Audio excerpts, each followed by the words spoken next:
இயக்குனர் கிட்ட ஒரு வந்து என்னை அழைத்த போது நான் வந்து பண்றேன் அப்படின்ட்டேன். ஏன்னா அவர் தெரிஞ்ச நம் தமிழ் இனத்துக்காக ஆழமான கருத்தை தான் சொல்லுவார். இந்த சல்லியர்கள் ஒரு எளிதான பாதையில வரலங்கிறது உங்க எல்லாருக்குமே இங்க தெரிஞ்சிருக்கும். வெறும் மண் சார்ந்த கதை, வரலாற்றை சொல்ற கதை, உண்மையை நேர்மையா சொல்ற ஒரு கதைங்கிறதுனால மட்டுமே இது ஏகப்பட்ட தடைகளையும் தாண்டி இப்போ வந்திருக்கு. அதை நானும் ஐயா சகாய ஐயாவும் அவ்வளவு சத்யாதேவியை உச்சி நுகர்ந்து பாராட்டாரு. அந்த அம்மா எப்படி பயிற்சி எடுத்தீங்க, நடிப்பு துறையில் இருக்கா அல்லது கூத்துப்பட்டறைக்கு போச்சான்னு. எங்கேயும் இல்லைங்கய்யா, கிட்டோடைய வார்ப்பு அப்படி அப்படின்னு சொல்லியிருந்தேன்.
இது ஆரம்பிக்கிறதுக்கு மிக முக்கியமான காரணம் வந்து அண்ணன் தான். ஆமா, ஏன்னா இவர் பட்ட கஷ்டம் நீங்க பாத்தீங்கன்னா, இவர் மட்டும் செலவு பண்ணாம அவர் ஃப்ரெண்டை கூட்டிட்டு வந்து இன்னொரு ஒரு 10 lakhs வாங்கி நம்ம ஐசிடபிள்யூல இன்வெஸ்ட் பண்ணிட்டாரு. ஸோ அப்படின்னா ஒரு தூய தமிழ் தேசியவாதியோட எண்ணங்கள் நிறைவேற்றப்படணும் அப்படின்னா, நம்மளுடைய வரலாறு சரியா பதியப்படணும் அப்படின்னா நமக்கான ஊடகம் இருக்கணும். அதை தாண்டி திரைமொழியில் நம்ம பேசணும் அப்படின்னா நமக்கான ப்ரொடக்ஷன்ஸ் இருக்கணும். இனி யார்கிட்டையும் நம்ம கேட்க வேண்டாம். ஏப்ரல் மாசத்துக்கு அப்புறம் நம்மளோட வரலாறுகளை நம்மளோட சொந்த ஓடிடியில நம்ம வந்து தொடர்ந்து போடும். வாங்க மகேந்திரன் சொல்றீங்களா? ஐயா இருக்கட்டும். நன்றி நன்றி நன்றி.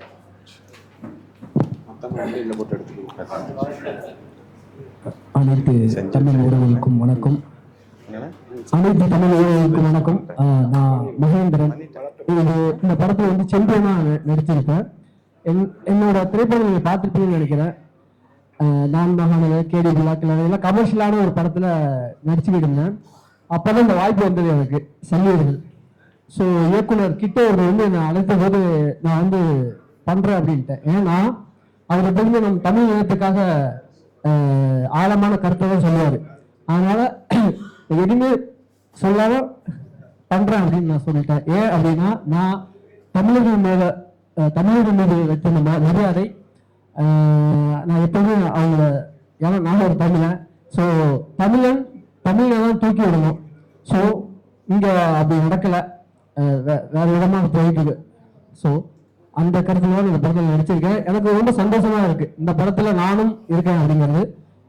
நன்றி, வணக்கம். இருக்க எழுத்தாளர்கள், சிந்தனையாளர்கள், தமிழ் ஆர்வலர்கள், முக்கியமா இங்க வந்திருக்க எல்லா உறவுகளுக்கும் ஒரு பெரிய நன்றி.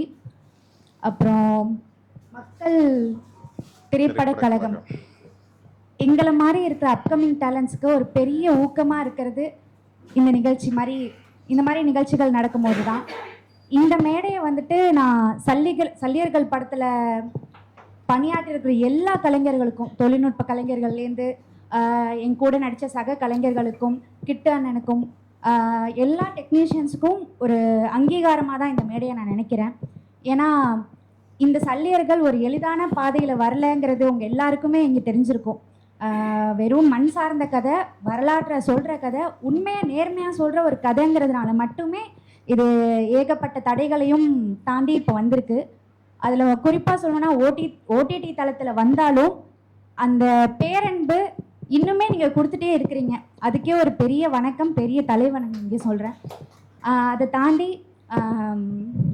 நெற்பாற்றில் நீந்தி வருது அப்படின்ற ஒரு சொல்லுவாங்க. நாங்கள் எல்லாருமே இந்த சல்லியர்கள் படத்தில் இருக்கும் போது இந்த 3 வருடமாக அந்த மாதிரி தான் நீந்திட்டு இருக்கோம். நாங்கள் ஏதோ நீந்தி வந்துட்டோம்னு நினைக்கிறேன். கிட்ட அண்ணன் வந்திருக்காங்களான்னு எங்களுக்கு தெரில, உள்ளதான் நிற்கிறேன், சீக்கிரம் வந்துடுவாங்க. அதுக்கு நீங்கள் எல்லாருமே இருக்கீங்கிறதுக்கு ஒரு பெரிய சப்போர்ட் எங்களுக்கு இருக்குது, அது போதும். அதுதான் இது இந்த மேடை வந்துட்டு ஒரு பெரிய அங்கீகாரமாக நினைக்கிறேன். இந்த மாதிரி நிகழ்ச்சிகள் தொடர்ந்து நடக்கணும். அது தமிழ் சார்ந்து நம்ம மண் சார்ந்து கதைகளை எடுக்கிறதுக்கும் அதில் நடிக்கிறதுக்கும் எங்களுக்கு பெரிய ஊக்கமாக இருக்கும். இந்த பாராட்டுக்கும் இந்த நன்றிக்கும் இந்த ஆதரவுக்கு எப்போதுமே நாங்கள் நன்றி கடன் பட்டிருக்கோம். ரொம்ப நன்றி. தமிழ் உறவுகளுக்கு நன்றி, தமிழ் தாய்க்கு நன்றி, என் பெற்றோர்களுக்கு நன்றி. ராவணன்குமார், உங்களுடைய அந்த நிறைய பேர் தெரியாது, சத்யா தான் கதையின் நாயகி, தம்பி மகேந்திரன் தான் கதையின் நாயகன். உண்மையிலே இருவருமே ஒப்பற்ற நடிப்பு, அது நடிப்பில்லை, வாழ்ந்திருக்காங்க. அதை நானும் ஐயா சகாய ஐயாவும் அவ்வளவு சத்யாதேவியை உச்சி நுகர்ந்து பாராட்டாரு. அந்த அம்மா எப்படி பயிற்சி எடுத்தீங்க, நடிப்பு துறையில் இருக்கா அல்லது கூத்துப்பட்டறைக்கு போச்சான்னு. எங்கேயும் இல்லைங்கய்யா, கிட்டோடைய வார்ப்பு அப்படி அப்படின்னு சொல்லியிருந்தேன். மகேந்திரனை சொல்லும்போது நான் மகானில் பார்க்கும்போதெல்லாம் ஏன்னா அந்த பையன் எப்போ பார்த்தாலும் ஒரு டெரரிஸ்டாகவே இருக்கான் பாருங்க, ஆளை அந்த முடியவளை வச்சுக்கிட்டு கண்ணை பாருங்க அப்படின்னு நான் சிங்கப்பூரில் படம் பார்க்கும்போது திட்டியிருக்கேன் தம்பியா, என்ன ஒரு நடிப்புடான்னு. ஆனால் அப்படியே நேர்மறையா வந்து இன்னைக்கு நம்ம மனசுல நீங்காத இடம் பெற்றிருக்காரு. தம்பிக்கும் மாறனுக்கும் இன்னொரு இங்க இளம்பிள்ளைலாம் வந்திருக்கீங்க. பாப்பா 1000 ரூபா கொடுத்த பாப்பாவுக்கு நன்றி. இந்த மண்ணையும் இந்த மொழியையும் இந்த நிலத்தையும் காக்கிற பொறுப்பு ஆண்களுக்கு மட்டும் இல்ல, பெண்களுக்கும் இருக்குங்கிற சொல்லி கொடுத்திருக்கார் தலைவர். அந்த தலைவர் நெஞ்சு ஏந்தி நம்ம எல்லோரும் ஒன்றாக பயணிப்போம் என்று விடைபெறுகிறேன். நன்றி, வணக்கம். தமிழர் தேசிய நடுவம் ஏற்றுக்கொள்கிறது. இங்கே கலந்து கொண்டு சிறப்பித்த உங்கள் அத்தனை பேருக்கும் நன்றி, வணக்கம்.